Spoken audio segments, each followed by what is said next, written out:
Welcome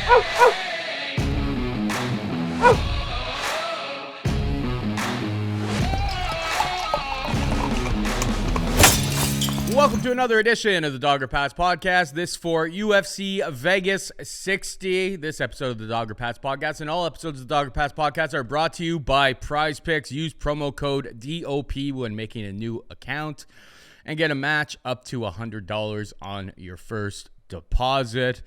Cody Saftic's on the line. Producer Megan on the sticks. Your boy Peak. What a comeback. What a comeback. I don't know him like you know him, Cody, but that was pretty impressive on Contender Series last night. Yeah, obviously there's a lot easier ways to win in life, but sometimes Trevor Peak takes the hard way. And listen, I knew it was obviously a sticky situation because you had hot trigger Mark Smith looking to stop the fight, and Peak got hit with some pretty big shots. But the whole time I knew Lewis is going to tie or Peak will take his shots, and they call him the junkyard dog for a reason. So happy to get a plus money play there. Happy to get a plus money ticket. And the second ticket, third ticket, we end up hitting a 2-1, 3.5 to 1, 6.5 to 1. So if there was a curse, it feels like it was lifted. And you know who got the job done for me? Trevor Peak. So hopefully he brings me a little bit of good luck this week. The last couple of UFCs we've mentioned, they're in Paris. It's not a great betting card. And then last week, of course, very exciting pay-per-view. It turned into an exciting pay-per-view. But again, it wasn't a good betting card, and then because of the late shuffle, it kind of definitely threw some things into a madness. So this week I look at it, 14 fights, tons to talk about, tons of spots you could pick through, and a lot of ones that you actually do feel quite decent about. So happy to be joined by you as always. Happy to talk some fights. We got the main event. We got Cory Sandhagen taking on Yadong, minus 200 Sandhagen, plus 170 for Yadong. Yadong, rising prospect, but it feels like not so long ago, Cory Sandhagen was the rising prospect in the 135-pound division. Obviously, it's the way that the market is kind of moving on this one. I don't really understand how people are really backing Yadong here. Cory Sandhagen, yes, he is quote unquote losing in these main events. 5-round fights, though. He's got lots of 5-round experience from the last two times out. Most people kind of scored it as a win against TJ Dillashaw for him. The Peter Yan one, he still outstruck him by 20 significant strikes over the course of 5 rounds. But, the best strikes, the most impactful strikes were getting landed by Peter Yan. But those are extreme high-level competition. I think that's going to really help him moving forward. And he really proved in those fights that this guy is super durable, and that's where Yadong does his best work, is just being able to capitalize, knock guys out. I think Yadong is a excellent talent that we're going to see so much more from in the moving forward in his UFC run, but I do think minus 200 on Sandhagen is more than fair in this spot. I'm kind of more interested from a betting perspective, though. There's plus money on this under 4.5 rounds, plus 135. What do you think about that part of it? And who are you picking to win, Cody?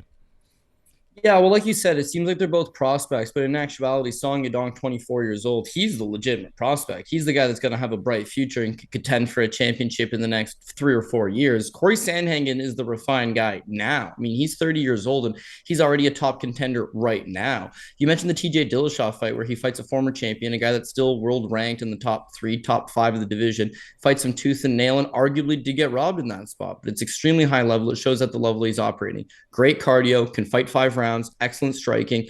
Wrestling defense was always maybe the one kryptonite to his game. Aljamain Sterling buzzsawed right through him on the basis of take him down, secure the back, get the rear naked choke. But since then, Sandhagen working at altitude, working in Colorado, getting a lot of different looks and working on particularly his wrestling. So I do think he's the complete package. I think he's a guy that can go out there and beat the best guy in the world on any given night. He just seems to be a bridesmaid more than a bride. Comes up just short in the fights that matter the most. So of course, Peter Yan, fighting him in that style of fight for 5 rounds, he dominated the early rounds. It's Peter Yan is a Terminator. He never stops coming. Those kind of guys, maybe a Marlon Chito Vera, someone that you can beat early but will continuously plug along, those are dangerous. With Yadong, we know that he's extremely talented, but we've never seen him in a 5-round fight. We've seen him in a few 3-rounders where he tends to slow down a little bit, but it's uncharted territories for him. When you look at his best wins, Of course, he did beat Marlon Vera, but that was a while back. I mean, if you're looking at the Marlon Moraeses of the world, if you're looking at those kind of fights, they pale in comparison to the level of experience that Cory Sandhagen's been at. So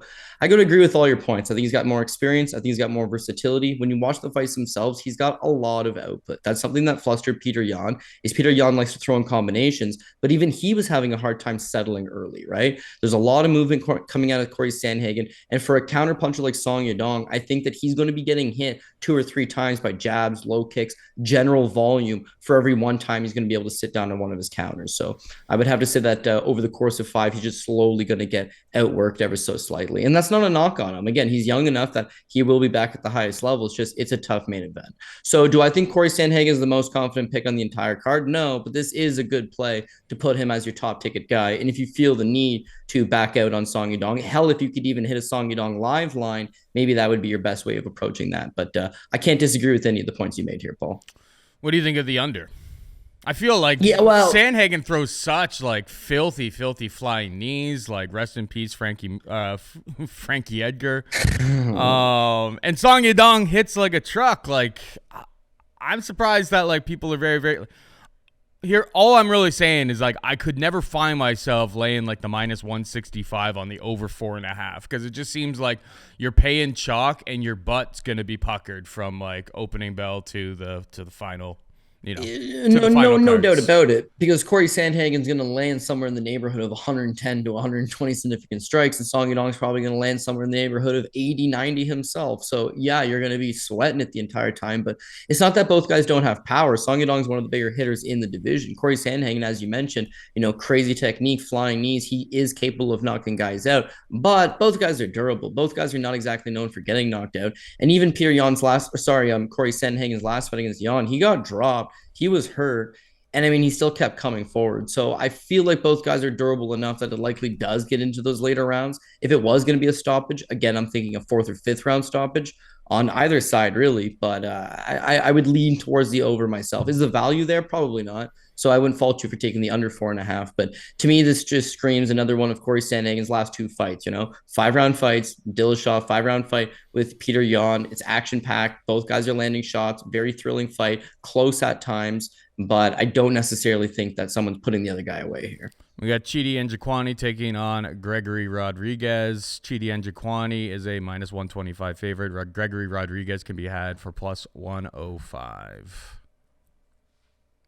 Who you got? Throwing it over to me. Yeah. No, you know what? Chidi Bang Bang's done an excellent job from going from mid-range regional guy, losing on Bellator shows, never quite really getting over the hump to all of a sudden he's 33 years old and he's at his best, received a BJJ black belt. You see him use his grappling way more effectively now. And of course, he's got that big striking. One's got to wonder, though, how much of it is recency bias. Like, people are forgotten on his past now. They're just looking at recent results, and the guy's on an extreme run. But again, look at it. Mario Souza, you just saw him lose last night. 3rd time he was on the Contender Series. And again, just maybe not at that level. So Chidi beats him up, but I don't think that's a win that's going to be ranked at the world level, right? The win over Marcel Barrio is an excellent victory because Barrio never been knocked out. He's super durable. He knocked him out in 16 seconds. But again, this is stuff that you throw on the highlight reel. There's not as much substance. I don't get as much from a 16-second knockout as I do from a gut-wrenching performance where you're in a bad spot and you got to overcome a bad spot and this and that. So the next fight with Dusko Todorovic is much of the same. Chidi just buzzsaws right through him. And I think now, Chidi's extremely dangerous, sure, but he's an excellent hammer. Traditionally, he wasn't a very good nail, but of course, his last 4 fights, he's not had to bend the nail. He's just been hammering away on these guys. As such, he's basically near even money against Gregory Rodrigues, who I think is just continuously getting better and better. I mean, we know he's a BJJ black belt, very strong grappling. Cardio at times has looked off, but continuously getting better. He's still only 31 years old. His striking is getting a lot better, and I think he's getting a lot more comfortable. You can go back to a couple spots where it's like, oh, he did this wrong, he did that wrong. But that loss to Armen Petrosian, where I remember we had a shoey bet on it. I had Armen, you had Gregory. You don't think I was puckered for that fight, Paul? My God. He shatters Armen's face with a head kick, busted up, blood everywhere, nose broken, takes him down a couple times, put him in bad spots. The judges could have scored it either way, but I thought you did see a lot of actual skill out of Rodrigues. He just need to work on maybe a little more ring IQ, putting it all together, just being more comfortable in the cage. And then his last fight against Julian Marquez, I don't know, call it early knockout, call it you didn't get to see.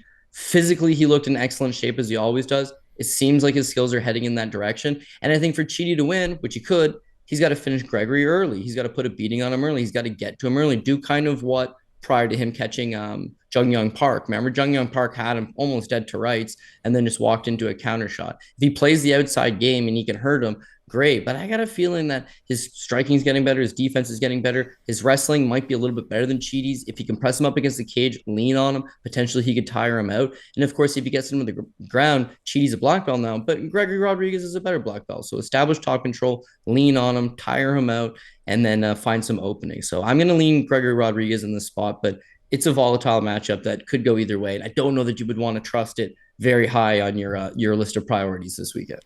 Yeah, that's fair enough. I tend to agree, and it seems like Chidi opened as a favorite, and then immediately Rodrigues became the favorite, and then it's flipped literally, Tuesday night into Wednesday morning.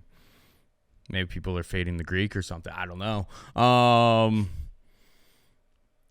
I kind of agree with a lot of. I think the Gregory Rodrigues has a lot more paths to victory. Maybe he can mix in some wrestling, get this fight to the ground. Obviously, his fight against Julian Marquez last time out, like we saw the amount of power that this guy holds in his hands.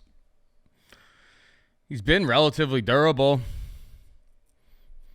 Marquez has been very, very durable, and then he got absolutely buzzsawed in that spot. So I think when it really comes down to it, I wouldn't be surprised if Chidi knocks him out, obviously pretty early in this fight, but I mean, it'll probably end up in the exact same situation as what I was hoping when I lost the Shui bet against you. Is like, I want Rodrigues to utilize some wrestling, take this fight to the mat, lay on top of him, fish for some submissions, and then he'll just go stand up war with him. So a little and even the Jun Young Park fight, he did the exact. That was a spot where he wasn't necessarily able to wrestle, but he did just go absolutely to war. Ate some shots, didn't look particularly good. But if this market keeps moving this way, maybe I end up on Gregory Rodrigues. He'll be my pick for the purposes of this show. But I'm hoping that the market keeps moving. I can snag a plus 120 or something. May not get there. Probably won't get there. But we will see. Moving on down, we've got Andre Touchy Fili taking on Bill Algeo. Minus 120, Fili plus 100, Algeo. This is an interesting one, Cody. Obviously, Fili comes out, signs a new contract. Everyone's feeling good for Mr. Touchy Fili. And he goes out there, first fight on his new deal, and gets absolutely just starched by Joanderson Brito when he was a big favorite in the spot. Everyone was, ourselves included, touting Andre's durability, toughness. Man, this kid's come a long way. I suppose on the plus side in this spot, Bill Algeo is not a murderous power puncher. He's a volume guy, good cardio, but at least you're not going to have to worry about him, one punch finishing Andre Fili. But yeah, I mean, if that fight against Brito doesn't happen, Fili's probably closer to minus 200 here. So I'm not going to buy into getting flash KO'd against Joanderson Brito. I'm going to keep with Andre Fili here. I just think he's further developed in his game than Bill Algeo. So Fili for me. What about you? Yeah, recency bias can be a bitch for sure. And so if you remember, clearly you remember because we were on Fili, but one fight prior against Daniel Pineda, that's the best he's ever looked. He was flowing, very fluid. Hands were on point. One thing about Pineda is that he gives you hell for that first round and then he tends to quit on himself after that. But the first round was completely dominated by Fili. He beat the best version of Pineda in that first round. And then in the second breaks him down. There's an eye poke. Pineda don't want to fight anymore. So it goes down as a no contest. But physically, mentally, skill-wise, he looked on point. Now, Fili is a guy that does tend to get countered. You can look in a lot of his fights.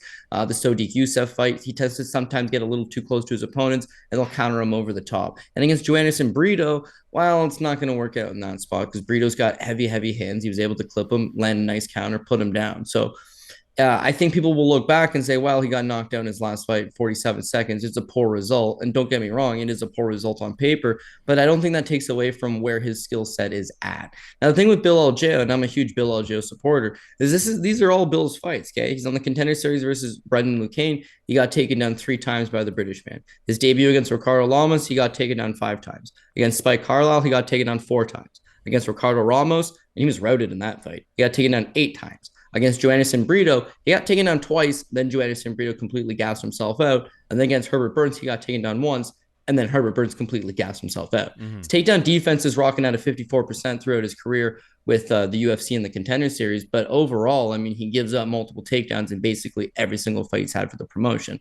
So Andre Fili is going to be able to mix in his wrestling, get on top. He's a little bit stronger in the clinch, and I think that's going to help him rack up some points.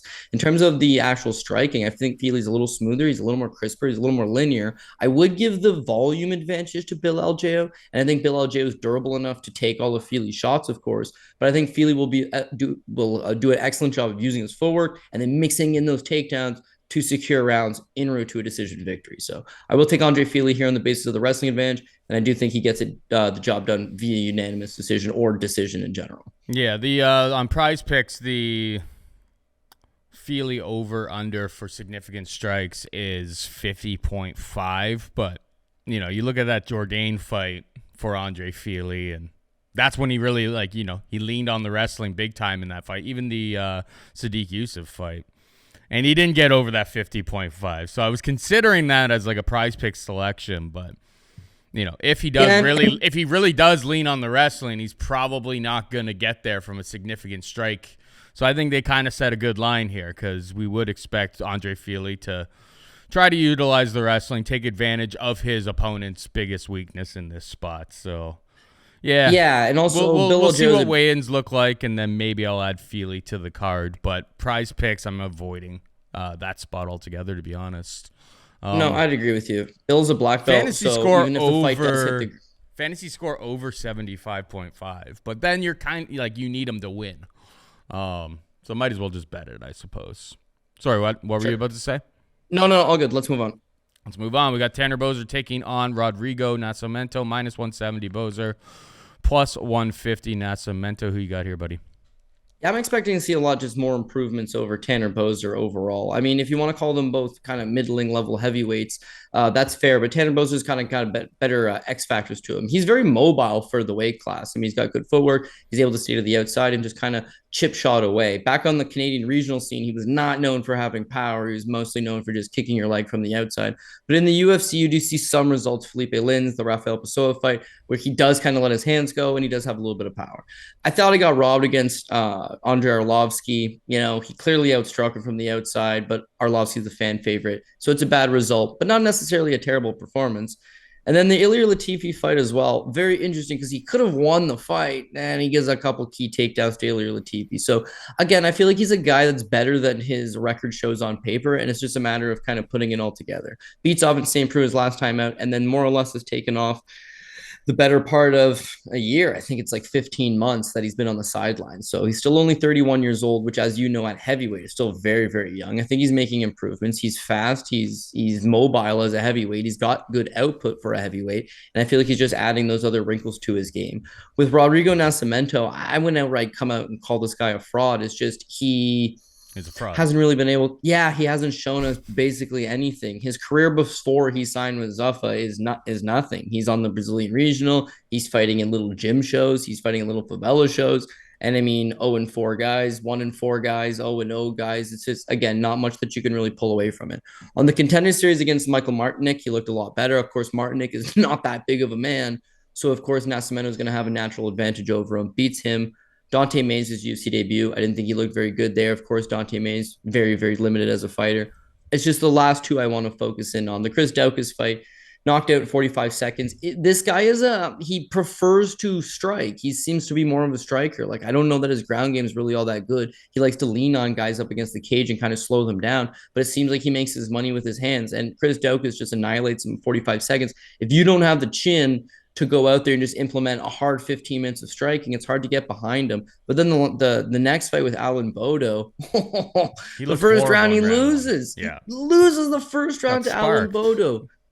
He's slow. He's flat-footed. He's not able to cut the ring off. His hands are just no good. And Alan Bodo wins the round. I remember thinking to myself, like, I'm about to take a massive bath on this. And then in the second round, Bodo tends to get tired, and he just leans against him up against the cage, tires him out, and then gets the TKO finish. Ends up getting a no contest out of it because it turns out he's on some extracurriculars. Mm-hmm. None of this bodes well, man. If that's the best version of him, not very good. The two performances that you've seen in him, I mean, yeah, he beat Mays in his debut, but his last two performances, probably his most meaningful two, he's just largely looked out of it. So how does he match up with Tanner Boser? Well, Boser is way faster than him, will be able to stay on the outside and just chip away with shots, out volume him. Do the same thing Bodo did, essentially, which is just beat him to the punch and be faster. If he had any points decides, screw it, I'm just going to enter the pocket recklessly and crash it, I think Tanner Boser's got some decent enough power that he's just going to clip him with the right hand coming in. If the thing stretches into a second or a third round, Boser's got way better cardio. So he kind of beats him everywhere. But of course, it goes back to the same thing we talk about every week, which is like middling heavyweights, man.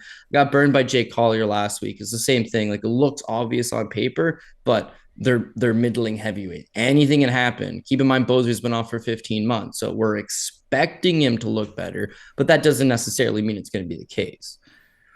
Yeah, fully agree on pretty much all fronts. Just want to point out that Tanner Boser's prize pick significant strikes is 35.5.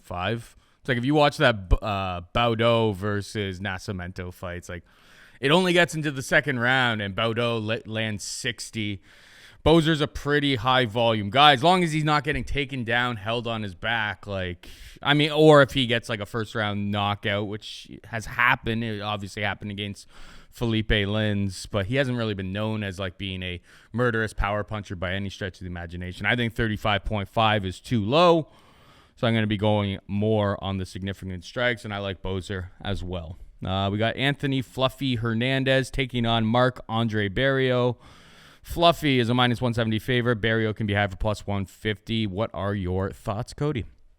Yeah, this one's definitely one that I want to dive into a little bit more just because the line seems generous enough. And I don't know for sure. It might just be a trap. But with Fluffy Hernandez, here's a guy that people often said was good in the gym.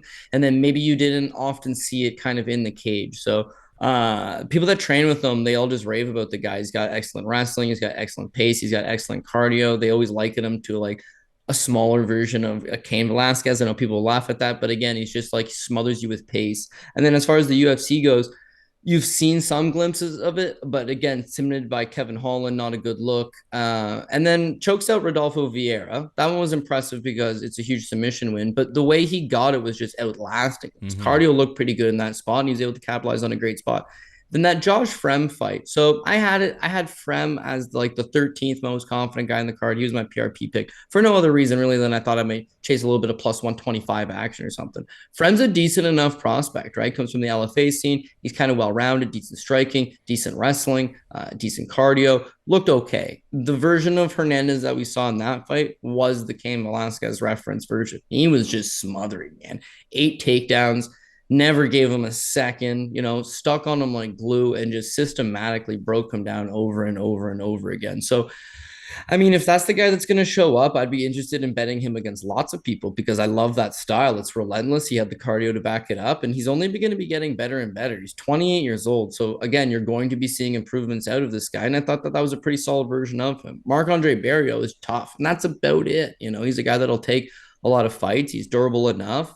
If you have suspect cardio, he kind of comes together in the late rounds, but I don't know. A lot of his fights are very sloppy. 3 fights back, the fight with Dolce Lungambulia. If you rewatch it, I mean, it's actually quite close. It's not as if he looks particularly good against him. And it's a low-level opposition. He also gives up 2 takedowns in that spot. Not good. The very next fight against Chidi and Njokuani, he got knocked out in 16 seconds. I give you a pass on that one. But for the record, first time Marc-Andre Barrio ever been knocked out. So now his legendary toughness and durability, at least to a certain extent, needs to be somewhat called into question. And then he goes out and beats Jordan Wright, and it's like he's back. Like, no, he's not. The 2 fights prior are bad results, right? He's trending downwards. He beats Jordan Wright, which I can't say is the most impressive thing in the world. Physically, he looked good. Training down at Sanford MMA or Killcliff FC, whatever they call themselves nowadays. Like, I'm surely he's getting excellent rounds in the gym every day and making improvements. And yes, he does have that toughness and that durability, but I feel like Hernandez just get on him like a dog on a bone, wrestle him to the ground, be relentless, press him up against the cage, tire him out, make it sloppy, and secure at least 2 of the 3 rounds, and then Barrio's not exactly known for like fight-ending power. Like he's a guy that's just tough and rugged. So if you can just win the first 2 rounds, you could run away or flop to your back for a light care. Probably still secures a decision victory. So I got to go with Hernandez to get the job done. Yeah, I'm leaning towards Hernandez here as well. I mean, my initial thought when I looked at this number is like Barrio, but like upon further inspection, it's like, I mean, he got taken down twice by Jordan Wright, the Beverly Hills Ninja. Like that doesn't happen.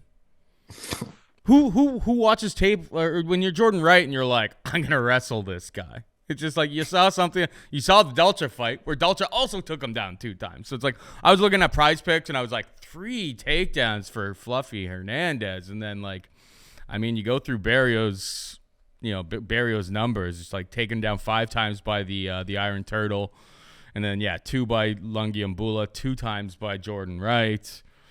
Yeah, Fluffy should be able to just at least match Barrios' pace. If it's on the feet, it's going to be relatively competitive between the two of them.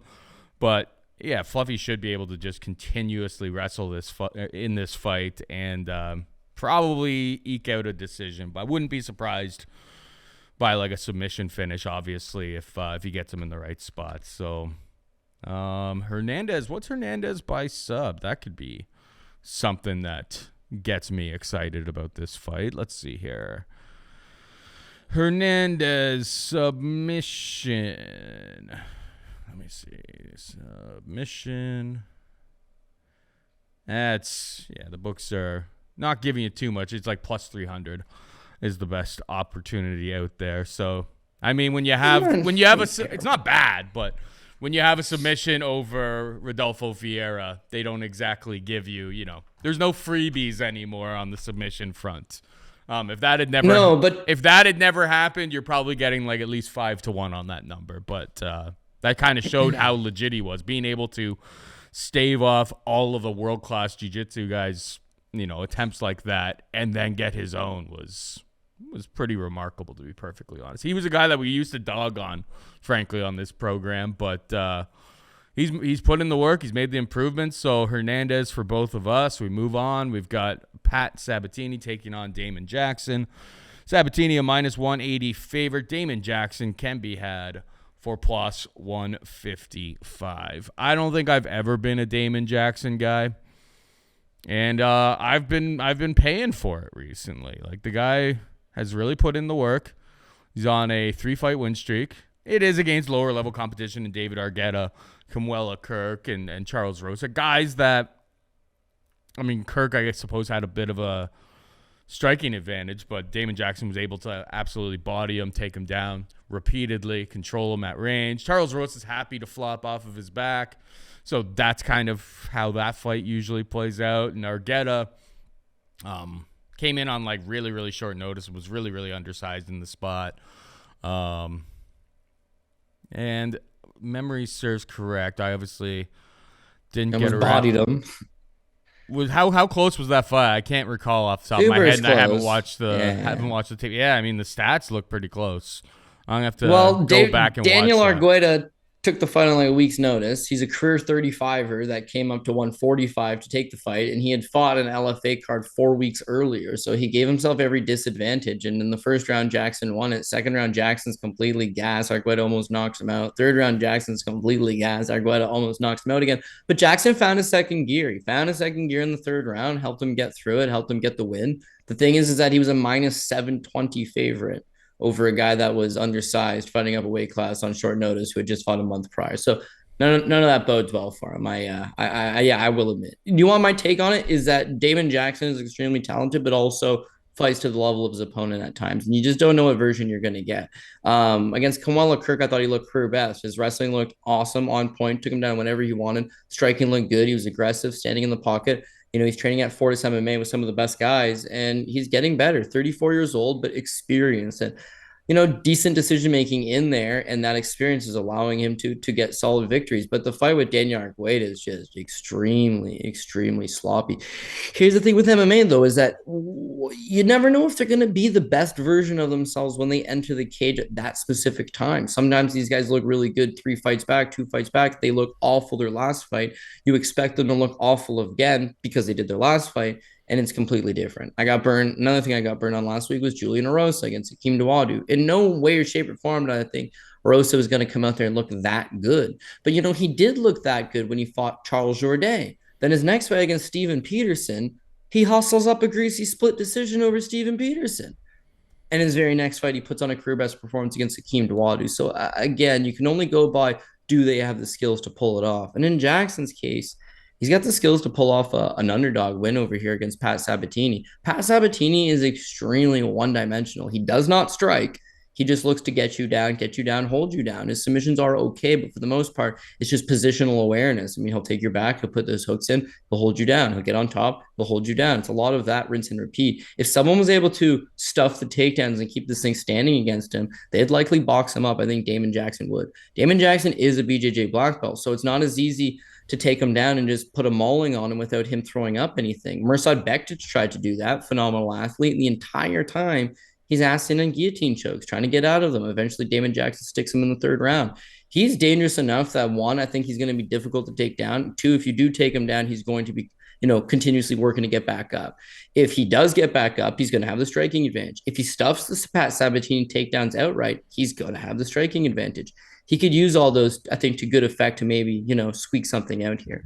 With Pat Sabatini, if you look back, I mean, kind of all of them really, but against Jamal Emmers, he's getting beat up pretty handedly on the feet, and then he falls onto a heel hook. So you see in that fight, again, this guy's not comfortable in the striking range.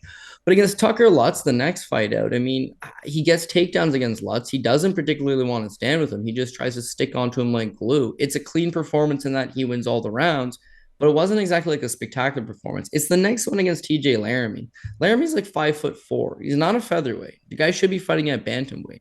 In the first round, he easily stuffs all of his takedowns. He ends up on top of him. The only reason Pat Sabatini won that first round is because he hurt him with a body kick. Other than that, the cleaner work on the feet and on the ground is done by TJ Laramie. In the second round, it's much of the same. There's a lot of scrambles. TJ has success. He lands on top a few times. Unfortunately, he's a 23-year-old kid with the bright lights in front of him who's undersized, taking on a better grappler. Pat Sabatini is able to use his own experience to get the win. I think that's off the table with Damon Jackson. I think if you give him the same opportunities that you gave TJ Laramie to end up on top, going to be a problem. If you don't take him down as easily as you took TJ down, going to be a problem. Bigger, stronger, more experienced.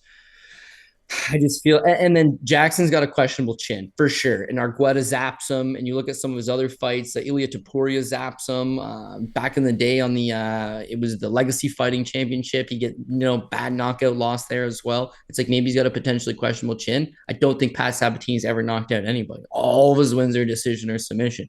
Not a striker. Doesn't have big power. So if Jackson can get into a rhythm, stuff a few takedowns, box him up a little bit, throw some submission attempts at those lines.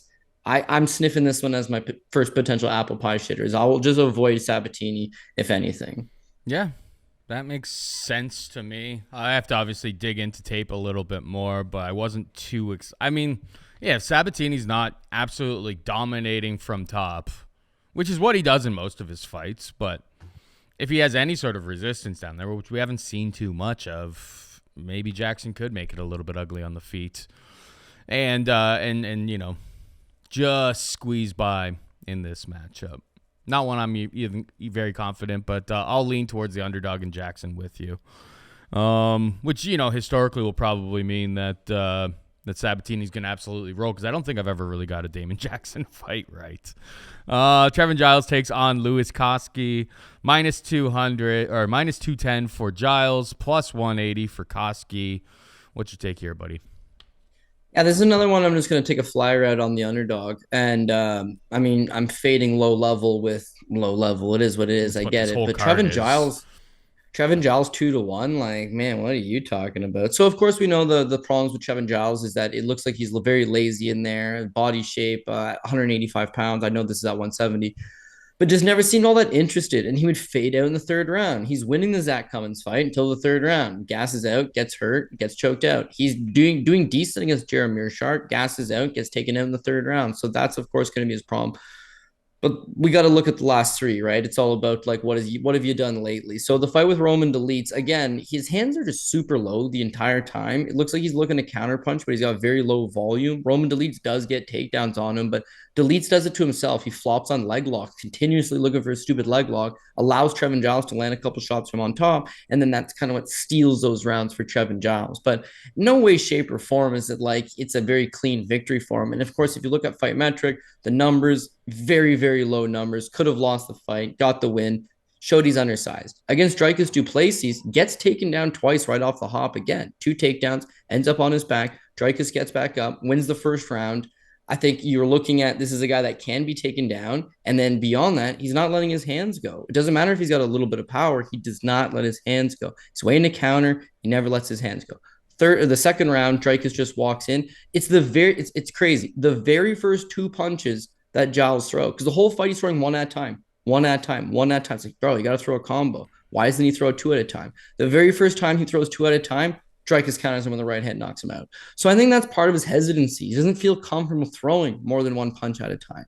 And so staying to the outside and doing that's not going to have great results. But he decides, you know what? 185, not the weight class for me. Drops down to 170, which is great because the results are not there at 185. He doesn't look good. This is a chance to show that he's reinvigorated. So he fights Michael Morales at 170. Physically, the best that Trevin Giles has looked. The first 2 minutes of the fight, the best that Trevin Giles has ever looked. As soon as Michael Morales got up after that first takedown and partially landed his first shot, Giles immediately reverted back to the same guy he was. Hands down, cautious, didn't want to engage. And it's a crazy sequence. Right hand drops him. He pops back up. He's clearly hurt. And then a short shot, like almost like a jab, like to the side of the head, just crumples him, drops his equilibrium. I think you're looking at a guy that's chin is definitely going to be into question. He's been finished in all 4 of his losses, finished. Used to just get tired and then get hurt. Now he's just getting hurt right off the hop. Tried to move down to 170. Hasn't gotten the results. Doesn't look like he can fight beyond 1 round competitively at a high level. None of it's all well and good. So I get that he could beat Louis Cosce. That I understand. But to say that he's a minus 200 favorite over anybody, I'm not entirely sure about that. Now, Cosce, why would we look to back him? So let's give him a couple. I know, very ugly, very ugly. We'll give him a couple benefit of the doubts. First and foremost, he's 27. This is his first fight in just about 2 years. So the last time you saw him, he's 25 years old in his UFC debut, bewildered. Now he's 27 years old. That's 2 years, more time to mature. He spent those last 2 years full time in Las Vegas with his brother. His brother's competing and picked up a victory in the UFC. So it's not inconceivable that he's going to be a progressed version of himself, better skill set, a little more comfortable, a little more mature. And 2 years in Vegas is surely going to help him. He's got the wrestling advantage over Trevin Giles, and that this guy wrestled at a fairly decent level in like high school, later wrestled a little bit collegiately. I think he could take Trevin Giles if need be. And then beyond that, he's got a lot of power. So, like, if you watch back the fight with Sasha Plotnikov, he drops him in the first round. He rocks him, huge ground and pound, lands something like 56 significant strikes in the first round. But he's never been to a second round in his entire career. So once he emptied the clip on Sasha in the first round, he gassed. And then he got through a second round where he still landed 26 significant strikes. In the third round, he's dead dog tired. He ends up getting finished in the third. That's a good learning experience for a young fighter because he showed that you got a better cardio. It showed that he did have a little bit of grit. The wrestling's still there. The kid's got big power. And those are all things that Giles doesn't like. He doesn't like big power. If you hurt him early, he's not coming back like Sasha. He's not biting down on his mouthpiece and gritting it out. When Giles gets hurt, he turtles up and they stop the fight. So I think that Cosce has a chance to just clip him with something and hurt him. I think Cosce has a chance to bully him up against the cage and score takedowns. And then last but not least, Cosce's got terrible cardio, but Giles don't got great cardio either. So, I think just Cosce's live is all I would say. I'd say he's live. The 2 years off would be good for him because he was not very good. No. A guy like that needed to spend 2 years getting beat up in the gym every day, working with top level training partners to get that comfortableness. And Trevin Giles is not even at Fortis anymore. He's training at like the War MMA room with Charlie Ontiveros. Yeah, so like, what the fuck, dude? I bleeped that. I don't know if I dropped enough on there or not, but all the same, I don't know. I'm just thinking the dog might be able to come out here and pull something off. So sign me up for some small fractions of Cosce. That's so gross. But if you're gonna bet Cosce, it's based on the fact that he's still young, and you're hoping that the last 2 years didn't go to waste because we haven't seen him in 2 years, and he's coming off of the loss to Sasha Palatnikov, which is I mean, Palatnikov lost Greasy, all of sure. his fights after winning that. Palatnikov got absolutely iced, and then I believe didn't he just go and lose on like the regional scene as well on top of that? So like that's a horrible L. What I wanted to really say, and what I think is the prize piece of all of this, is Trevin Giles on Prize Picks is listed as having 1.5 takedowns. That is a number he has never cleared in any of his UFC fights.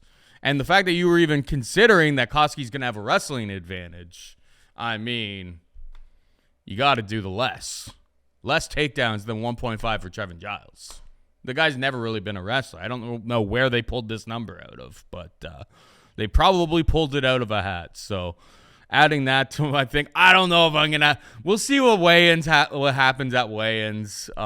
Because you suggested it, Cody, and I'm going to completely blame you when people say, hey, you were wrong about the Cosce pick. I'd be like, actually, I just blind-tailed Cody. But I don't think I'm actually going to get to it from a betting perspective, unless I see something at weigh-ins. But yeah, I'll pick Cosce for the purposes of this show. Woof. Moving on down, we got Joe Pyfer taking on Alen Amedovski. Pyfer is a minus 450 favorite. Amedovski is plus 350. I mean, it's pretty clear that the UFC likes Joe Pyfer because he's getting the Alen Amedovski treatment here. It's a really, really startling number to kind of look at, but like Amedovski, I don't say this very often these days, but he is the worst fighter in the UFC middleweight division. I don't think that's even like debatable at this point. So Pyfer wins minus 450 is kind of crazy though. What's your take? Yeah, so again, through tape study in the past Sabatini fight, you watch TJ Laramie. It's like, damn, TJ fought once against Derek Minner, who's a submission specialist, if there ever was one, catches him. Damn, it happens. Next fight, he fights 3 competitive-ish rounds with Pat Sabatini as a 5-1 underdog, and then just release him after 2 fights. And their explanation is, I'm just not quite ready, and, go back to the regional scene and work your way back up. We'll have you back. But how do you tell a guy like that has a whole lot of skill, they're not ready, and yet you allow Alen Amedovski to fight out his 4-fight contract? Like, at what point was it like, yeah, dude, maybe we shouldn't have this guy in the cards anymore? No. They enjoy bringing him out. And he's not really shown us anything. I mean, takedown defense, non-existent. Cage control, non-existent. Known for his striking power. I guess back before he signed with the UFC, fought for Bellator a little bit. Seemed to have some heavy-ish hands. But then when he gets in striking exchanges with guys, it's much of the same. Chin's not that good. Way up in the air. Defense, not all that good. He's lost to like a variety of guys at this point. Krzysztof Jotko outgrinded him, which is not, I don't know, I guess that's how Jocko tries to fight, but it just showed right there that even mid-level grinders will easily be able to control him against the cage. John Phillips knocks him out with 14 seconds, so even low-level brawlers that just stand in the pocket, he's not going to have success with. And then that last fight with Joseph Holmes, I mean, would you rank Joseph Holmes? More of a kickboxer, likes to rely maybe a little bit on his grappling, and he just buzzsaws right through him. So with Pyfer, he's kind of got a good story. He was on the Contender Series twice. He broke his arm the first time. The second time was the first episode this year. He was the only guy on the show to get a contract on that episode. And I don't know. They must like the guy. They must want to ease him into the division, which is awesome because they don't usually do that for a whole lot of guys. And against Alen Amedovski, I just think he's got him beat everywhere. Like the thing with Joseph Pyfer is he's like a career, lifelong martial artist. His dad, which is, again, part of his story. You can check out that part on your own. But he's been doing jiu-jitsu. He started off with Japanese jiu-jitsu when he's like 4 years old. From there, he transitions to Brazilian jiu-jitsu. He wrestled in high school. He was a very good high school athlete. He's like a Golden Glove boxer. I mean, he's kind of the full package. In the Stolfoots fight, he broke his arm posting. Mm-hmm. I don't really think you got to see the best of him in that spot. But watching tape on the regional scene, he looks very comfortable for a guy that is still supposed to be inexperienced. He's not exactly like super young. He's not super old. He's in that sweet spot where it's like he's making improvements. He's getting better. He's getting more comfortable. But this is also something he's been doing for, over 20 years. I think he's got Amedovski beat everywhere. If it stays at range, Amedovski's going to swing big haymakers. He might have a slight power advantage, but the crisper, cleaner technique is going to be Pyfer. I think Pyfer fights longer. He's got a more educated jab. He's got a bigger wrestling advantage. He's got better ground skills. He can beat him wherever he wants. And again, he's the biggest favorite on the card, but at 4-1 or whatever it is, it doesn't even I'm a parlay guy. So he's a parlay piece for a guy like me. I could understand straight bets. Maybe there's not enough meat on the bone at this point. And it is a low level fight, UFC debut. I got burned on that Michael Figlak. You don't know how these guys are going to respond when they fight in the UFC. I get that part.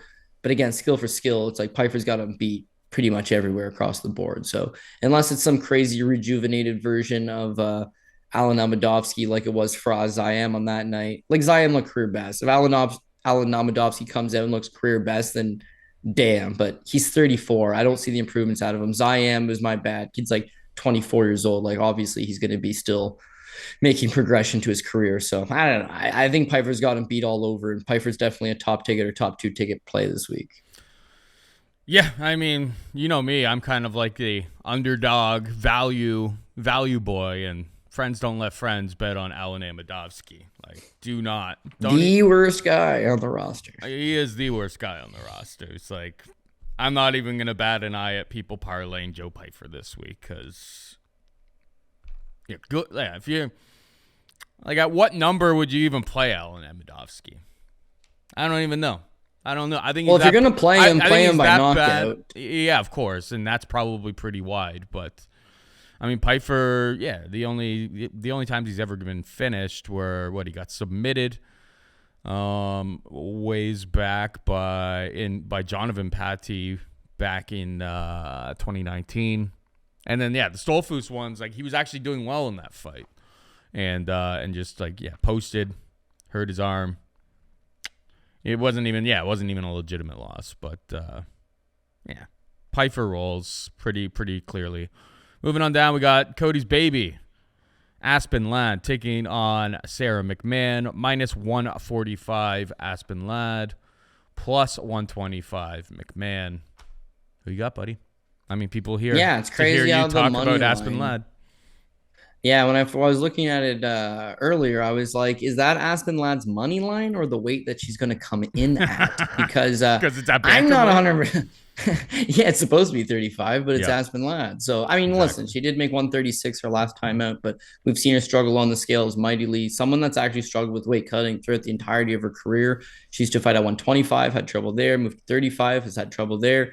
They dogged her into a main event one time at 145. And I don't know, she just, weight cutting is going to be a problem. So even if she does make it, it's always a question of how much does it take out of her and how comfortable is it going to be. She's also fairly young, I think 26, 27 years old. So the body's naturally getting bigger. She's not exactly a small gal. So it's like, I think, and I mean that in a respectful way, but like she's built pretty powerfully. I don't know that weight cutting is going to be the easiest thing the older you get, right? And then the last thing is her head coach is her boyfriend, Jim West. And regardless of if people think he was giving bad in-fight advice, I just don't know how you push your significant other to get over that hill, because as a head coach, as a Mike Thomas Brown, as like some of the better guys in the sport, like you have to be able to push the athlete to that next level. And what happened with Brian Caraway and Miesha Tate was you can't be boyfriend and head coach. At some point there's going to be some pushback and some resistance, right? So with Aspen Ladd, the worry is she going to make weight? Is she getting better? Is she mentally focused? Is she all these different things? And I'm not going to lie, when I first seen the fight announced, I was like, Sara McMann would be live here if they're going to give you okay plus money. Simple fact is she's got a wrestling advantage and she can easily get takedowns and set up shop on top. Aspen Ladd has effectively fought Raquel Pennington, Norma Dumont, Yana Skutskaya, Germaine Durandamy, none of which are really known for their takedowns. In fact, she's only defended 8 takedowns in the UFC. Sorry, that's a lie. She's defended 5 of them. She got taken down 3 times on 8 career takedown attempts, right? So I think wrestling is a avenue. I think you could take her down. Sijara Eubanks, not the level of wrestler of a Sara McMann. Sijara Eubanks, not the size and as strong as a Sara McMann. Yeah, why not use that avenue? Get takedowns, set up shop on top. Of course, Sara McMann can do that. And she did that in her last fight with Carol Rosa, which I got burned on that spot. Carol Rosa, better fighter, better striking. Seemed like she was on the up and up, doing good for herself. I believe BJJ black belt. And Sara McMann just took her down, set up shop, got on top, did nothing. Doesn't have to ground and pound. Doesn't have to. Super boring. But if you can't get back up, that's what she's going to do to smother you. So I initially thought maybe that would be a path for Sara McMann, is just complete these takedowns. Here's why I don't think it's going to end up being a no moss. I'm going to take my baby Aspen Ladd. Sara McMann, 41 years old, left Team Alpha Male, no longer there, running her own gym. So essentially, she's going to have to self-train at this point as well. Doesn't have a whole lot of training partners, but girl knows how to wrestle. No, this is a negative. This is why I'm taking Aspen Ladd. Oh, you said 41. Yeah. 41, training herself, not a whole lot of training partners. None of that bodes well, but almost in all of her fights, she just gives it up, right? The Ketlin Vieira fight wins the first round, subbed in the second. The Marion Renault fight wins the first round, subbed with the triangle choke in the second. The Juliana Pena fight falters, subbed in the third round. Cara Rosa presented no pushback. The first round, she just took her down. It was arguably a 10-8. Rosa did absolutely nothing. In the second round, she took Rosa down. Rosa did absolutely nothing. In the third round, Rosa is doing absolutely nothing and somehow still ends up on Sara McMann with 2.5 minutes to go. Beats her the last 2.5 minutes. Probably did win the third round. Sara McMann still almost blew it. She almost blows it. Mm-hmm. And with Aspen Ladd, she's got good cardio. She keeps coming. She got beat up the first 2 rounds fairly handily against Raquel Pennington. In the third round, she got the takedown. She established some control. She grinded her up against the cage. It looked like she just got off to a slow start in that fight. If she comes out here, gets off to a faster start, kind of starts getting aggressive early, presses her backwards, Sara McMann will probably shoot takedowns. She might get them, but you have to make her work the entire time. She'll fatigue. When she fatigues, she second guesses herself. When she's fatigued and second guesses herself and gets hit, that's where Sara McMann tends to curl up. And at 41, I don't think her durability or her heart are somehow going to get exponentially bigger. So I would say Aspen Ladd probably takes it. But the weigh-ins are going to be key because one, you want to see Aspen Ladd make the weight. And if she makes it well, then she's big. She's fought at 45. She's very strong and physical. Sara McMann, Carol Rose is a 25er, should fight at 25, 100%, right? So taking her down and holding her down, that's a lot easier than taking down Aspen Ladd and holding her down, given she's probably about 40 pounds heavier, or 20 pounds, sorry, heavier than her. So I got to go with Ladd. And I would take Ladd by decision. But with McMann, when she folds up shop, there ain't no decision here, dog. That's it for her, right? And so for that reason, it probably seems like you would take Ladd inside the distance if you were trying to get greedy with it. But minus 145 as a money line is not deep enough that I need to get greedy with it. I'm okay with just hitting that. How about this? For people's entertainment, and so I don't sink money into Sara McMann and then she absolutely folds up shop, as she is wont to do in so many of her fights. Let's make a shoey bet on this one. How do you feel about that, Cody? And you're taking Sara McMann on the shoey bet? I'll take Sara McMann. I just think really? Ladd leans on the wrestling every single time. And we're well in advance of weigh-ins here, so it's like, you're going to be sweating this shoey bet if Ladd shows up and looks like Skeletor. They pull out the hurting curtain this will be more so for entertainment, less so because I'm confident in Sara McMann. The problem with Sara McMann is that, yes, she should have the wrestling advantage, but wrestling and what? A lot of the times, she just kind of holds you down and just controls you down there, which can be enough to win some rounds, but the cardio seems to be fading a little bit as she gets a little bit longer in the tooth in her UFC career. If this fight just ends up being the two of them on the feet, woof, that's going to be such an ugly fight all the way around. But one of them was an Olympian in wrestling. The other one is Aspen Ladd. So for the purposes of the show, we haven't had a shoey bet in a while. I knew you were going to pick Ladd. Figured this is close enough to a pick 'em. I don't want to bet Sara McMann because I'm terrified that she's just going to absolutely fold up. And when Aspen Ladd gets when she gets hot and heavy, she starts making some wild warrior sounds as she's, and Sara McMann's not going to know what to do. So I think McMahon's going to win a very, very disgusting decision where round 3, they're both dog tired and McMahon's holding on for dear life, but somehow just scrapes by. But yeah, for a shoey bet, I think it's a really good fight for a shoey bet. I'll pick McMann for the purposes of the show, and we've got the shoey bet. It seems like it's official that it's on, Cody. Yeah, let's do it. It's on. Let's go. All right, we got Loma Lookboonmee taking on Denise Gomes, minus 215. Lookboonmee plus 185. Gomes, who you got, buddy? Yeah, the line's probably a little bit wide considering 115-pound females, both strikers, going to go 15 minutes, going to be relatively competitive. I don't know that I wouldn't want to be holding a ton of Lookboonmee tickets. But yeah, I think she gets the job done. Denise Gomes seems just extremely mediocre, average. First of all, you never see any of her grappling. She's not initiating any clinches. She's not looking to grab a hold. She's not looking to take you down. She's just looking to back you up and box you up. Her takedown defense looks pretty all right. But yeah, for the most part, it's just she's looking to throw left hand, right hand. A lot of it's looping hooks over the top, aggressive, but got a ways to come. The Miliana Dudieva fight for Invicta. She overwhelms a girl who's just quite honestly not all that good. Again, takedown defense looked pretty solid. Overwhelms her down the stretch, puts her away. But it's the fight on the contender series against Ryana Almeida. She's a big favorite over Amanda. And in the first round, Amanda backs her up like quite well, beats her to the punch almost every time, way faster, throws everything a lot more linear, physically strong. Second round, Amanda's doing well, but you can tell she's the one that's fatiguing. And Gomes does have a decent enough cardio that she just keeps pushing the pace on her, wins the second round, wins the third round, ends up landing something like 99 significant strikes, had good volume in that fight. But again, a lot of it was her opponent who seemed more skilled, had tired out. And when she tired out, she's slowly able to work her way back into it.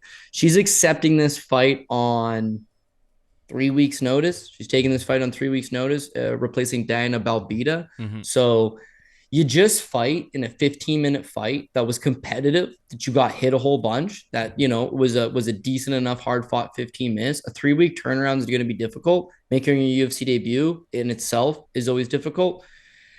And then her primary weapon is her striking. She enjoys to strike, and Loma Lookboonmee just seems, way more comfortable. And the thing with Lookboonmee, she's 26 years old, so she's still super young, but she was a one-dimensional Thai fighter a handful of years ago, right? A 105-pound one-dimensional Thai fighter. So they've been really behind the eight ball trying to get her all those MMA skills, but I think they're doing a pretty decent job. 2 fights ago against Sam Hughes, her wrestling looked career best. She scored 4 takedowns in that fight. Physically in the clinch, very, very strong. Loves to work the body with the knees. It's difficult to say, well, her volume on paper doesn't look all that good. She's not landing a whole lot of strikes. She lands a whole lot of strikes, fight metrics not picking up on, because a lot of it is short little elbows, short little knees. They're saying it might not be significant, but it's a tie game. It's volume. She's just continuously breaking you down and working you. Now, yes, against Lupita Godinez, someone who's much larger than her and has fought as high as 125, has a wrestling advantage. She got completely stifled in that fight, completely got, shut down. But this is basically a year later. It's like 10 months later. She's at Bang Tao with the Hickman brothers. They're always been high up on her. But again, apparently she's making strides as always. And I just think that she is a better striker.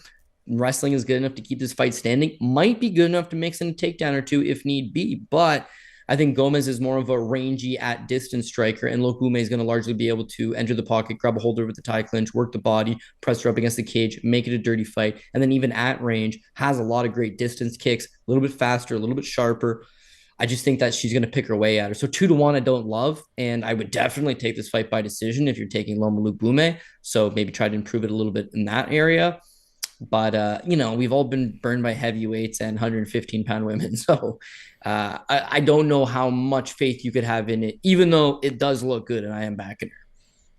Yeah, I mean, this line was like minus 270 when I first made the board on Monday afternoon, and then we're on Wednesday afternoon when we're making this or doing this show right now. So people have come in on the underdog to meet Denise Gomes to bring her down to like, minus 215, minus 205 I see out there. So the market is moving towards the underdog, but I think that's probably a lot of people going like, striker versus striker. Hopefully this is a close matchup between the two of them.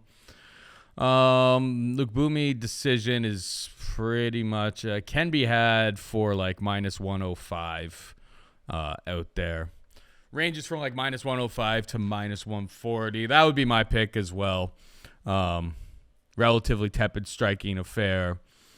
Goes 15 minutes. Lookboonmee's got all of the experience, making improvements. Denise Gomes coming in on relatively short notice. Was hit like 90 times in that Contender Series fight too. So kind of a quick turnaround when you're taking that many shots. Moving on down, we've got Daniel Zellhuber taking on Trey Ogden. Daniel Zellhuber is a minus 300 favorite. Ogden can be had for plus 250. We were talking to Max Rauschkoff on the show not that long ago.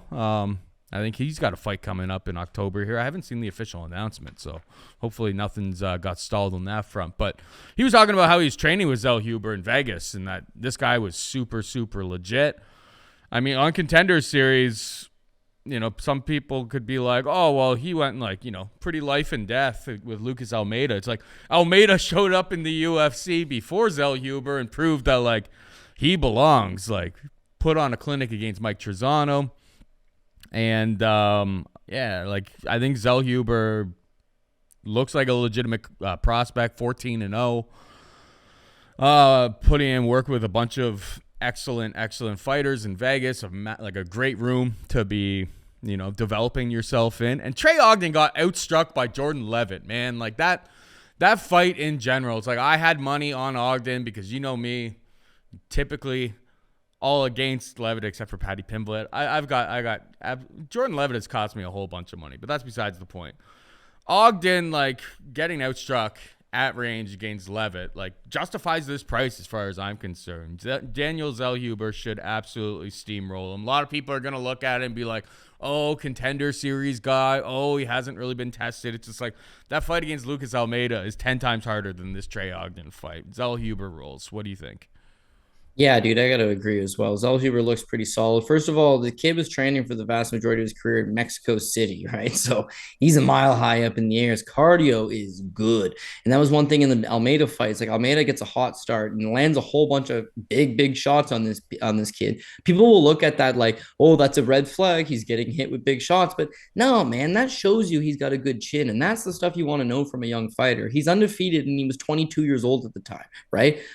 Can he take a punch? Can he face adversity? Well, he showed in that Almeida fight. It's like, yeah, he could take excellent shot. His cardio is excellent. That's what won him the fight down the stretch, is the ability to roll the punches and come forward. You look at some of his other fights, he's very comfortable and calm everywhere. I mean, against the Miguel Arzamendi fight for Lux, it's like he hits him with a calf slicer and it's just like a beautiful transition, floats on top. Kid's got a nasty ground game, but of course, being 6'1" with a 77-inch reach, he is long standing, got excellent leg kicks, got a good jab, can take a hell of a punch. And of course, his grappling is solid. So you can just see him getting better and better. Now, here's the even better kicker on top of all this, right? He's training in Mexico City, which has the altitude, but also who you training with, right? So the kid signs with the UFC, and then right away he went to Thailand, went to Tiger Muay Thai, got some rounds and spent some time with some of the best guys in the game, and then leaves Tiger Muay Thai, goes to Las Vegas, as you mentioned.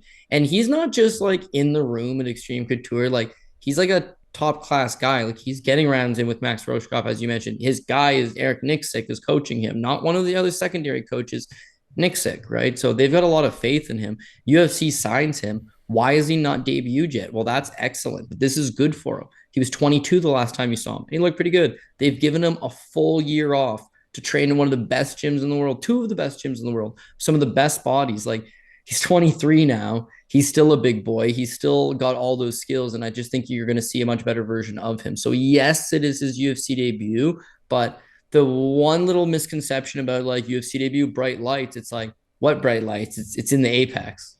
He's already fought in the Apex. There's no live crowd. There's no huge live crowd.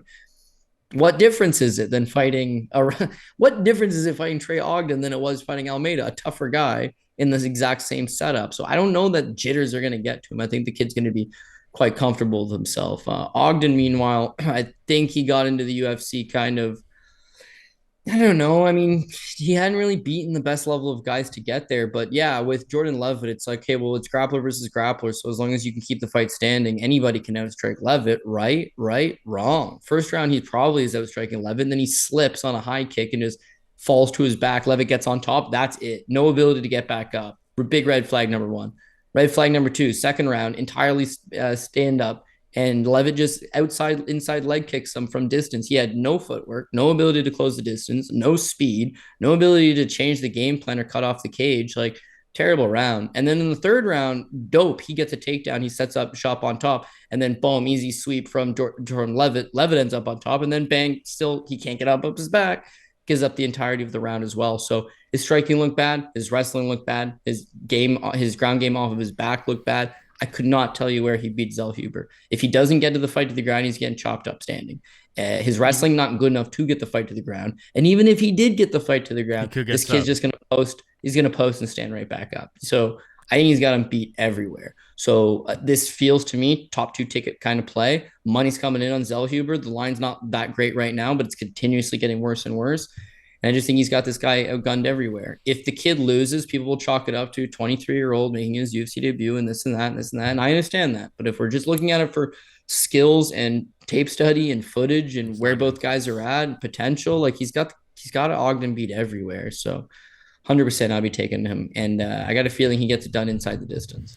Ogden, like most of his losses outside of the Levitt are rear naked choke loss to Nick Brown, guillotine choke against Thomas Gifford, and guillotine choke against Thomas Gifford twice. We remember Thomas Gifford, one of my worst fighters in the UFC way back when. Zellhuber, I mean, the props are just kind of opening up.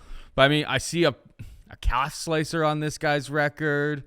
I see what else do I see on his record? I see some other like sneaky kind of submission that I probably have to go watch the tape on. Triangle choke. It's like, is it even live for like Zellhuber putting in all this extra work? Is like, even if he does get taken down, that he could find a sub, because it's like 8-1 for him to get a submission in this spot. 8-1 for the sub. Yeah. We'll see where the rest of the props. I mean, he got choked out by Thomas Gifford, right? Twice. So kind of twice. Yeah, it's not exactly the best spot. Exactly. That's what I'm saying. It's like, we'll see if somebody. Obviously, they are pricing it as Zellhuber's going to keep this fight standing. That's probably the more wise path to victory for him. But crazy things happen in MMA all of the time. So, I mean, I'm coming off of a Johnny Walker by submission round 1. I mean, I bet the 1, 2, and 3, but it came out to 28-1 this past week. So I got a little extra sauce to be throwing some sprinkles out there. We'll see. I mean, I haven't even made a bet this week. I've just got like a considering list that I'll recap at the end of the show, and at Paul Shag on Twitter, where I'll drop all of my plays at some point on Saturday morning. Moving on down, we've got Jillian Robertson taking on Maria Agapova, -140 Robertson, +120 Swagapova. I mean, this is kind of like your old-timey striker versus grappling match here. Jillian Robertson is going to try her damnedest to get this fight to the mat and should have a significant grappling advantage, or at least BJJ advantage, if she gets the fight to the mat. On the feet, Agapova is so hard to kind of read, because like it seems she's such a Jekyll and Hyde kind of fighter. It's like we've seen her show up and she looks incredible. The Mazzo fight where she's just styling on her at range, looks super, super strong, had everything going for her, but when she meets resistance, and when she meets resistance from someone who is able to consistently take her down, she tends to wilt. Hence the the loss to Marina Moroz last time out. Cool. I'm kind of leaning towards Agapova. I really don't rate Jillian Robertson's wrestling all that highly. And if it's on the feet, like Agapova is a serious problem for her. So ever so slight lean towards Agapova. Don't think I'm going to get there from a betting perspective because, yeah, it's Jekyll and Hyde. I don't know which Maria is going to show up this week. What about you? Yeah, well, you never know what version of Maria Agapova is going to show up. But the version of her that doesn't show up is low level. I can't get behind it. Girl lost to Shayna Dobson in what is considered the biggest upset in like MMA history. She was like an 18-1 favorite. Now, of course, it wasn't the biggest MMA upset in history, but by the numbers, it shouldn't have happened. But yeah, when she's at a low level, and we've talked about the allegations of the drugs, and this she's attacking people, and she's sleeping with everybody's husband, and there was all these whack ass. She's a wild card for sure. She's a wild card, but it's like when she does show up, she swings, and she's got a long frame for the division. She sits down on her punches. A lot of it's loopy, but she has that distance that she catches you on the end of those shots. Her fight with Sabina Mazo, that's the best she's ever looked, both physically, both skill wise. Ends up dropping her in the third round and getting a rear naked choke victory. So solid enough work. But I got to go tinfoil hat conspiracy theory on this one. So she hates Marina Moroz. Marina Moroz talked all this shit, and she made all those allegations and embarrassed her. And she's like, we're throwing down. We're throwing down. Now, these ladies don't like each other because of their time spent together at American Top Team, right?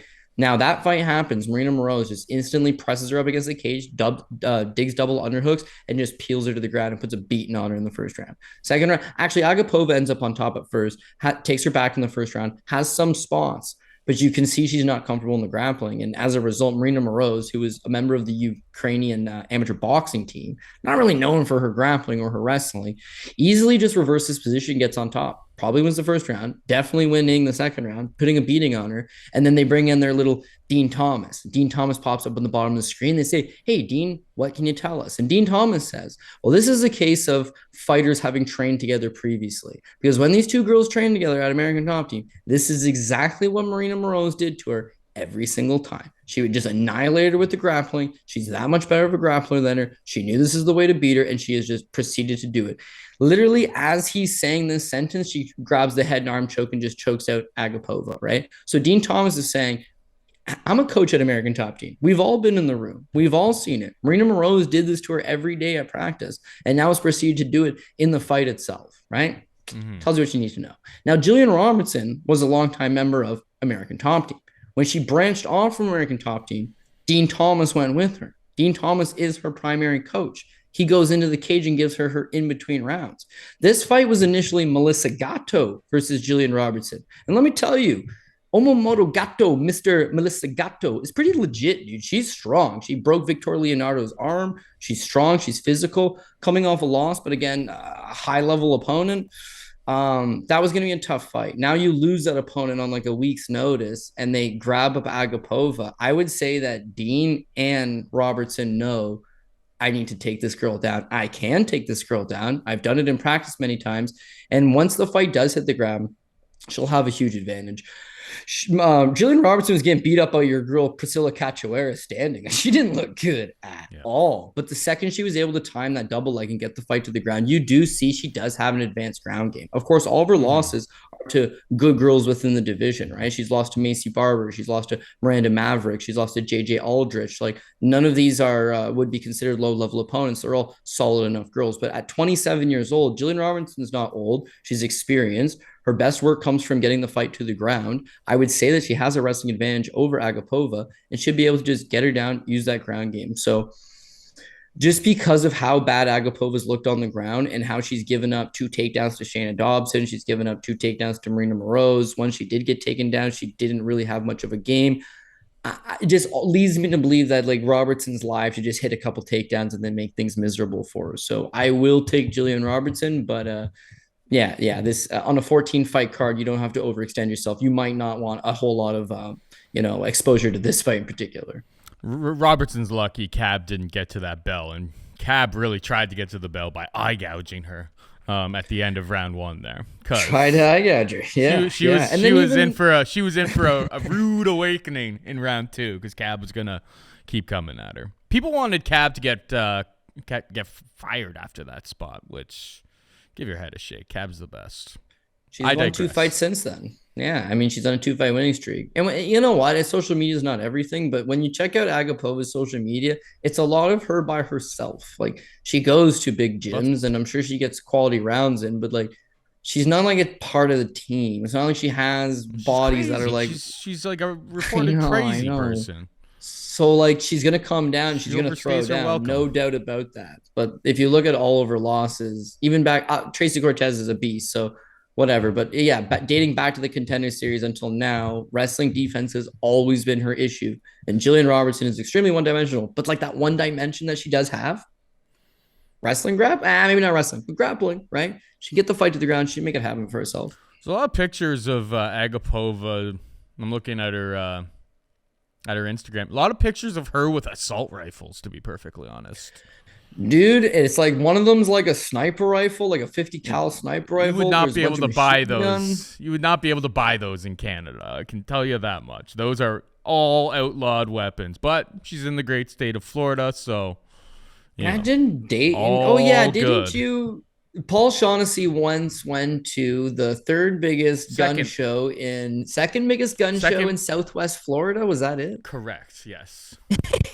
So it's the second biggest gun show. I bought a T-shirt. Southwest Florida. It's not even the biggest gun show in Florida or the second biggest in Florida. Second Southwest, and apparently it was nuts. Well, like the biggest one I would imagine, the biggest one I would imagine would be in Tampa. This was in Cape Coral, which is like just down the coast from Tampa.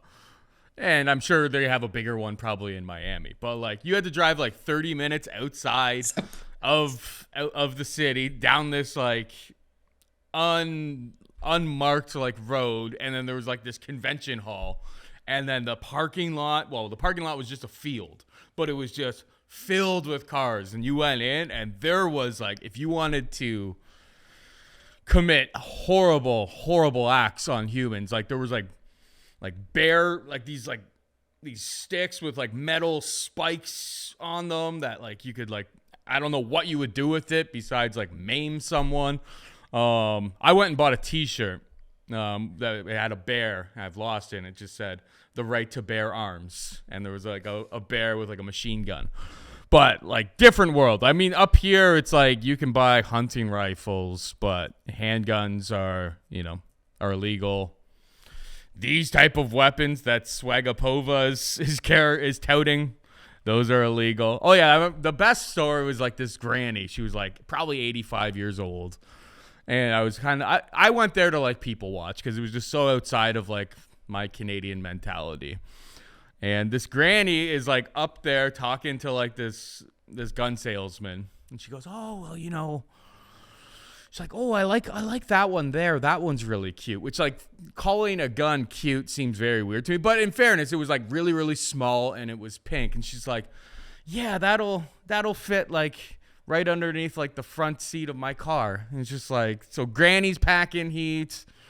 I mean, so many great stories. I digress. Like it's kind of one of those things. If you ever had a drink with me, I'll tell you all of the details for the purposes of this show. We'll leave it at that. But Florida is a much different place than Canada. I will just say that. They love their guns. Yeah, let's move on. We got Javid Basharat taking on Tony Gravely. Basharat is a -160 favorite. Gravely can be had for +140. Javid's brother Farid, obviously, on the Contender Series card on Tuesday night. Rolled through, and Javid is pretty similar. Like most of his game is, take you down, wear you down, gas you out. They both seem to have incredible cardio. Interesting spot, but I feel like it's kind of one of those things where unless Javid gets, his lights turned out, like he kind of has a pretty good style to wear down a guy like Tony Gravely, who usually has hot starts, is a thick, bulky wrestler, but should be out-grappled if they do get to the ground. Like he could be in danger from submission attempts from Basharat. And the longer this fight goes on, I think Gravely kind of falls apart. So Javid will be the pick for me. What about you?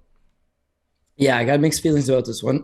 I think I'm going to pick Javid as well, but a couple of just like question marks. First and foremost, how good is his wrestling? Like we haven't really seen anybody go in the game plan of just, I'm purely going to take this guy down and dominate him. And again, looking at the guys on his record, they've all been fairly low level until maybe the last three.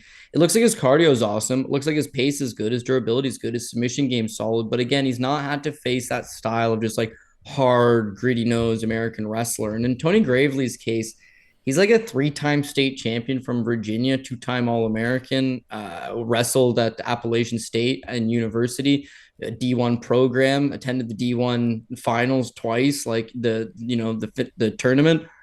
Like his wrestling is pretty solid, and so he's able to blend it in quite well in MMA. You see just 2 fights ago against Simon Oliveira, 11 takedowns in that fight, and just swarms him the entire time. So if he does come in with a wrestling heavy game plan, I think he could have some success.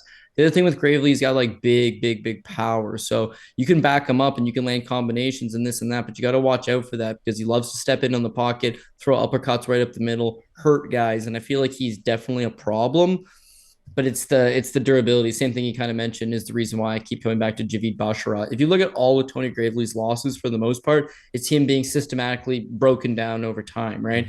Mm-hmm. Lost to Pat Sabatini, taken down, choked out. Ricky Bandonnet tires him out in the second round, chokes him out. Manny Bermudez, armbar. Rob Fili, just a better wrestler, right? Broke him down. Patchy Mix, first round submission. His fight with Brett Johns, what a treat to watch, man. An excellent fight to watch live. Even rewatching it, awesome. Scramble. But Johns breaks him down, tires him out. Once he's tired, he gets sloppy, makes mistakes. He gets caught in another rear naked choke, right? So he's got a problem with that. But the Nate Maness fight, first round, he drops Maness. Probably could have got a stoppage. Breaks the guy's jaw. His corner has to pick him back up. And in the second round, Gravely's tired. Gravely fights with his hands low. And beyond that, Gravely's 5'5" with a small little reach on him. So he needs to continuously crash the pocket, which is inherently dangerous.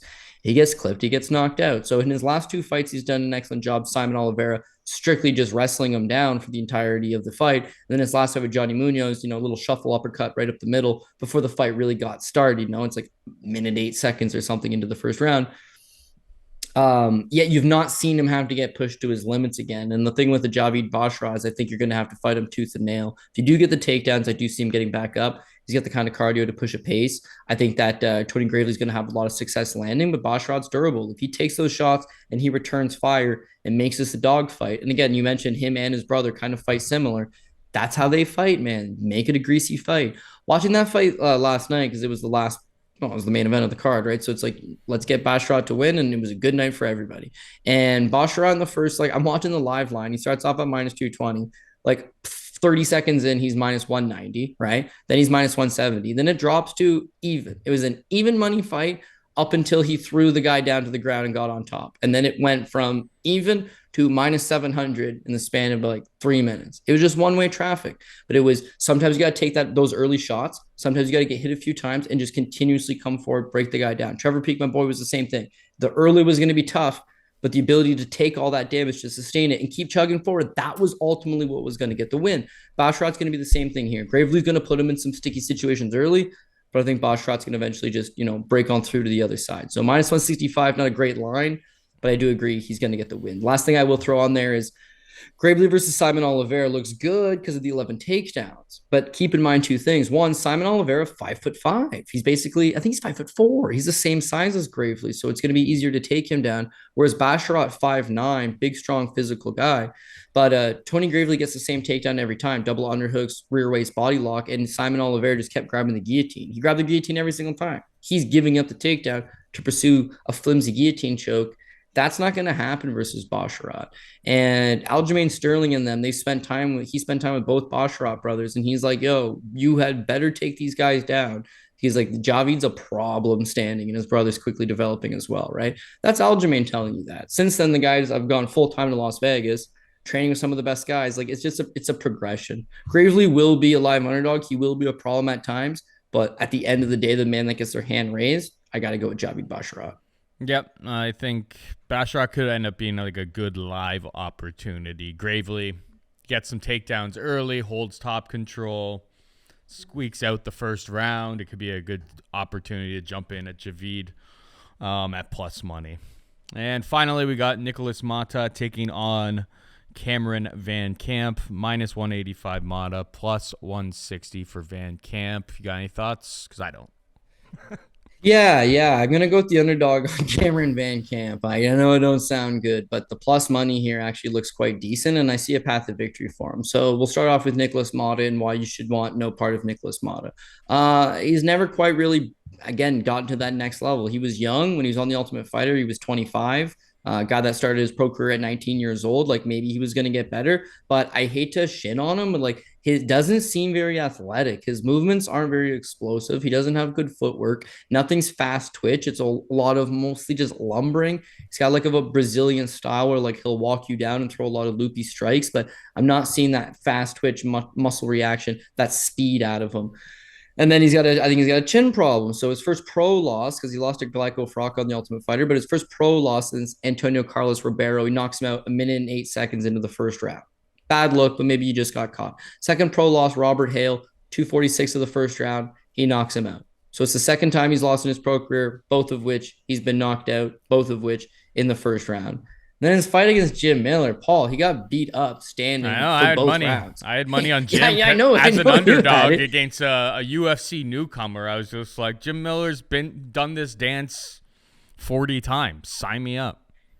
And I saw them, a lot of people scored the first round for Moda, but then rewatching the fight twice more, obviously before the preview show, Jim Miller's landing all of the better shots in the first round. And it might be that it's the southpaw stance from Jim Miller, which is throwing Moda off, but that inside leg kick is money. He lands it every single time, chews off the front leg. Moda eventually just got no mobility to begin with, and now he's got a hurting leg. So he gets desperate, tries to swing one, and Jim catches him with a short right hand when he steps in. It's not like it's a bomb. It's not like it's a big old power shot. It wasn't like it was the last punch on a three piece or four-piece combination. It was just like a short little shot stepping in, and Moda just crumples over to the floor. That effectively marks the third loss of his pro career, but also the third time he's been KO'd, and against Miller, an near 40-year-old veteran. Not exactly, well, the guy's got power. We can't take that away from him, but you know what I'm saying? It's just not exactly the best look going. Now, of course, he was an almost 2-1 favorite over Jim Miller. People expected more out of him,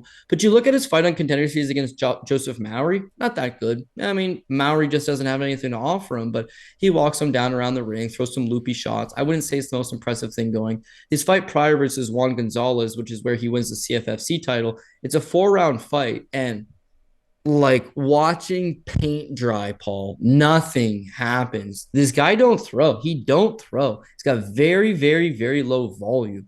That's going to be a problem. So there's a lot of red flags here. He's got a potentially questionable chin. He's a very low volume guy. I just coming off that knockout loss, like I don't know, all these things is just like I wouldn't really want any part of him. So people will say, well, the UFC is doing him a massive favor here and giving him a free layup in the form of Cameron Van Camp. That may be true. And when you watch footage on Van Camp, he got like an okay Darce choke. He likes to grab a hold of the neck. His striking seems a little bit stiff. He himself just doesn't really seem all that good, if we're being perfectly honest with each other.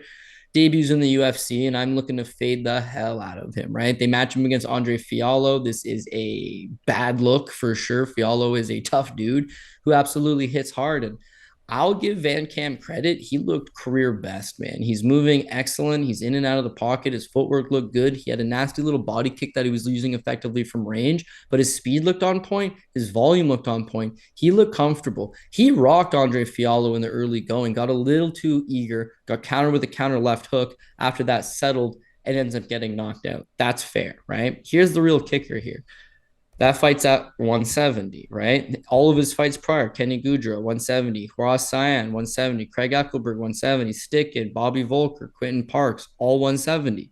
This fight's at 155 pounds. Mm-hmm. So when you look at the size of them, right? Cameron Van Camp's 6'2", with like a 74-inch reach, I want to say. Let me just confirm that for you. He's 6'2" with a 74-inch reach, right? Nicholas Mon is 5'9" with a 70-inch reach. He's not a big guy. He's small for lightweight to begin with. Jim Miller looked much bigger than him. Jim Miller hit way harder than him. And Jim Miller is also 5'8", 5'9". Cameron Van Camp successfully gets on those scales, looks at 155 and looks good. Then he's going to be much larger. I think he's got a speed advantage. He's longer. He's got better volume. He's just quite literally could stay to the outside and just beat him to the punch, kick him to the body, and so on and so forth. So then the last thing is like, well, what about his chin? He got diced by Fiallo his last time out.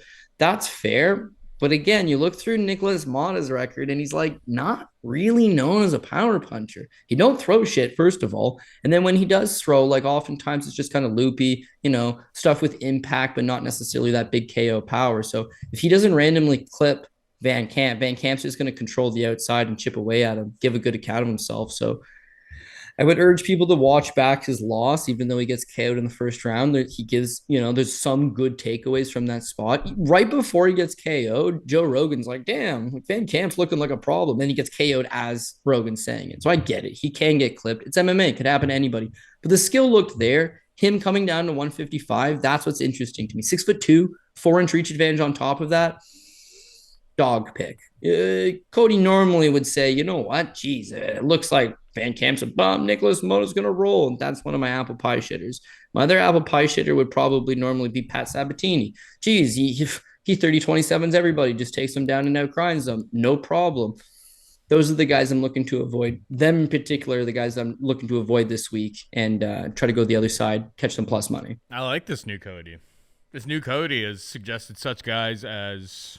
And not necessarily that he's confident in them, but Gregory Rodrigues at plus 105, Damon Jackson at plus 155, Louis Cosce at plus 180, and Cameron Van Camp. Like, wise people have once said, when Cody bets a dog, you bet that dog. So we'll say there's still plenty of days before the fights go down. I haven't even made a bet. I've been too busy making memes. And so it is what it is. Obviously, we got that shoey bet. That's locked and loaded. McMann versus Cody's baby, Aspen lad. But otherwise, the bets I'm considering right now are under 4.5 rounds. Market keeps continuing to move. I see a plus 140 out there right now in the main event. I just think that both of these guys are so dangerous that it should probably be closer to 50-50. Considering Fili money line, Tanner a Boser money line, maybe an inside the distance prop on him because Nascimento isn't above, falling to smithereens and absolutely flopping. Zellhuber I like as a parlay piece, trying to figure out what to do. But I also think maybe there could be some sneakiness on him by submission because that market does not really getting prices if he has any sort of submission skills. On prize picks, kind of light, but I'll post on Twitter more as the week goes along. Only thing I've got locked in right now is Tanner Boser more than 35.5 significant strikes, and Trevin Giles less than 1.5 takedowns. Cody, hit him with the PRP. Hitting him with the PRP, we're going to go with Cory Sandhagen, Gregory Rodrigues, dog number 1, Fili, which is nearing money, kind of, Josh Pyfer, Tanner Boser, Anthony Hernandez, Damon Jackson, dog number 2, Louis Cosce, dog number 3, Aspen Lad, Loma Lookboonmee, Daniel Zellhuber, Jillian Robertson, Javid Bashara, and Cameron Van Camp, dog number 4. So we have a 14-fight card, 4 underdogs, 10 favorites. That seems like an appropriate balance to me. But of course, there's a couple stuff you might want to pass on, a couple things you want to go heavier with. I think you've got at least 4 or 5 solid plays that we like to use at that top. And then it's all about getting the right mixture of the rest of them. So again, I like this card, entertainment standpoint, name-wise. And of course, gambling wise as well. I think there's some excellent good spots to hit. So the last bit of information we can all take in, obviously, is the weigh-ins on Friday. See how everybody looks, see if they make weight, see if they look flustered, see if Aspen Lad's half what jittery and dying on the scales. Maybe don't lock in an Aspen Lad play until you see that stuff. But all the same, on something like Zellhuber, you're gonna lose the value here pretty soon. If not, you're already losing the value. Some people you might want to jump on right now. Some you might want to watch until the weigh-ins come. But yeah, good looking show. So excited to see what happens on Saturday. Awesome. And I'll be watching those weigh-ins, just anticipate. 135 for Lad has historically just been even when she makes it, it's rough. So that's factoring into my shoey bet with you. That is it for us this week. Hope you enjoyed the show. For Cody Saftic and producer Megan, I'm Paul Shaughnessy saying goodbye and good luck.